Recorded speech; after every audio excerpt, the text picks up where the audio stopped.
Hey, what's up, guys? No Town Gamer here with another movie review. This one here is for Beetlejuice. Just got back from this one. Saw it on today, Thursday.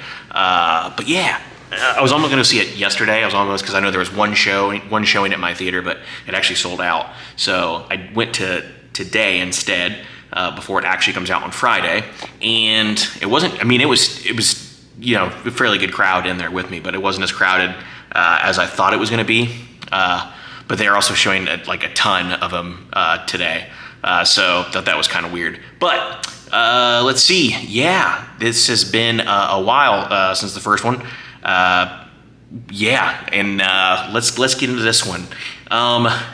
Okay, it's kind of hard to describe. You don't want to give away the plot, and I think the trailer does a good job of showing you just like little snippets of stuff that kind of has to do with the plot. I think I can definitely see a lot of people not liking this movie, and I get that point of view just because of there are like tons of subplots in this movie.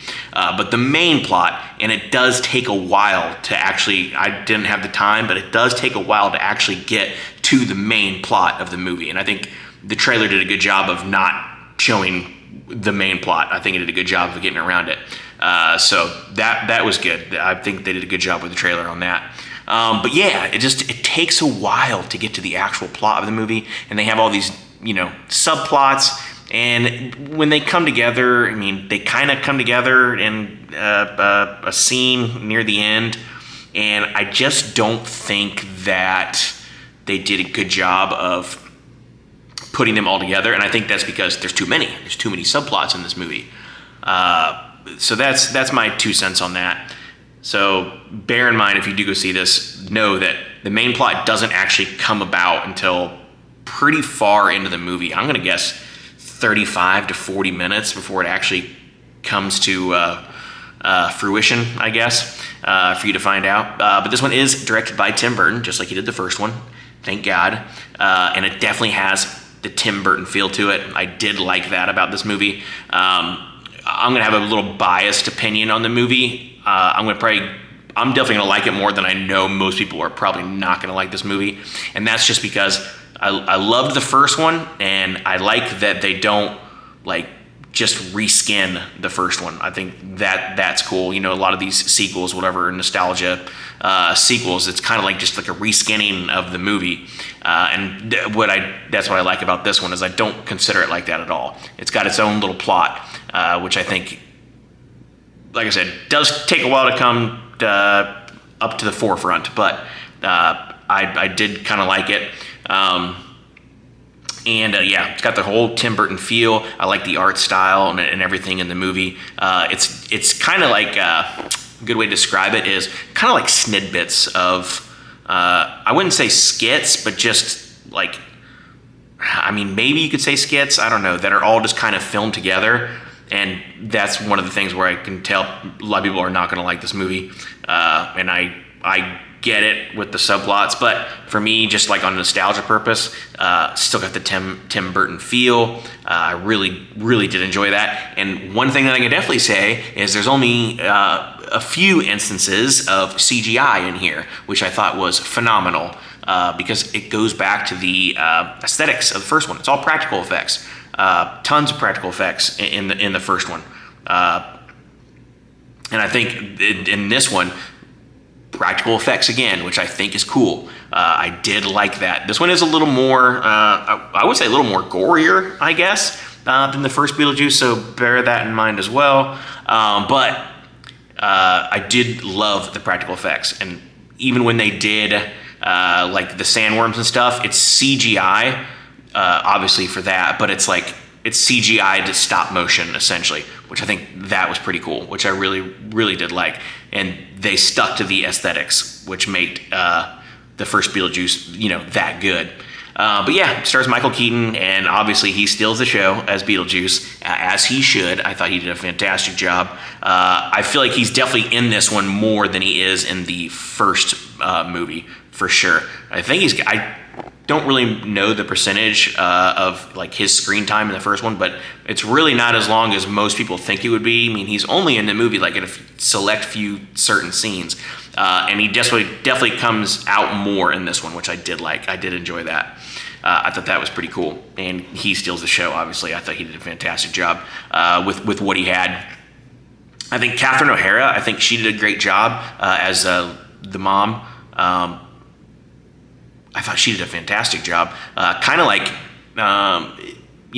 picking up, for a sequel, whatever. I think she was probably the most, like, to stay, like, in character, like, really not much has changed. Like, she literally just shot the first Beetlejuice yesterday. And I think that was all on her. I think she did a fantastic job of kind of carrying her persona from the first one right into the second one, like it literally just picked up. I did like that. I thought she did a fantastic job. Jenny Ortega, obviously she was good. I would definitely say she's more of the main star of the movie. I think she's pretty much the main star. But there's lots of, like I said, lots of subplots, and that's going to deter a lot of people from liking this movie, and I get it. I understand that. But I just think they did a good job of carrying over the aesthetics. If they just would have kind of trimmed it down to maybe just, one or two, like a small subplot in the main plot, I thought they would have did a good job. Justin Theroux, I can understand people not liking him. I get that.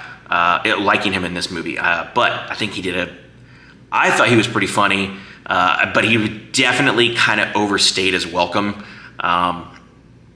And I'll leave it up to you if you think the same thing. But I think he kind of overstayed his welcome, but he did do a good job. I think he just had too much. If they would have limited his character, I think he would have been a star standout of the movie, to be honest. But it was just a little too much from him. And yeah, but overall, I liked it. I loved the first movie. I remember watching it as a kid on VHS. Awesome, loved it. Loved every second of it, especially the infamous scene with him kicking the model and yelling his infamous words.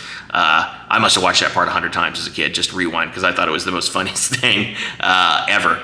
So, yeah, I liked it. I think it's pretty good, and I can see a lot of people not liking it, and like I said, I understand that. I get it.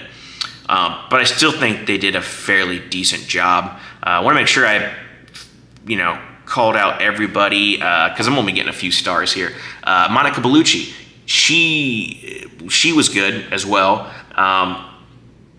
and it's just kind of like her subplot and everything like that. I mean, it still came to the final conclusion at the end, so you could almost really, I guess you kind of like cut it out maybe, and it's still going to come to the same conclusion at the end of the movie. But I still thought she wasn't in it much at all, but when she wasn't, I thought she did a fantastic job, especially like her introduction scene. I thought that was pretty cool how that came together.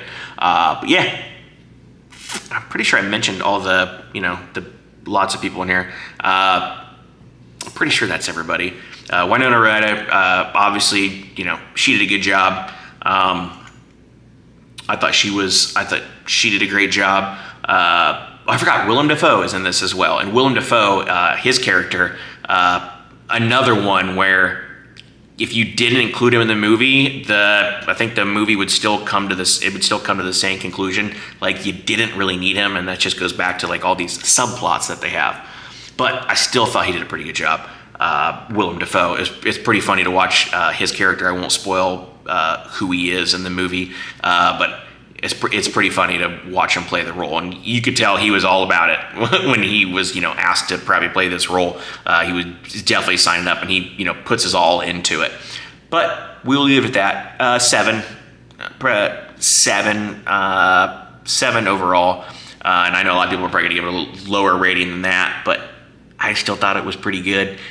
Just like I said, Michael Keaton stealing the show, obviously, and just like for nostalgia purposes, I think they did a good job of carrying that over. Just too many subplots, too many things going on, and they could have just trimmed it down a little bit. But yeah, we'll go with 7 overall. So thank you guys for watching. I appreciate it. Please do not forget to like, comment, subscribe down below. Until then, catch you guys on the next movie review. I'm definitely behind in movie reviews for sure. I got like a couple more to do. I may get to those. We'll see.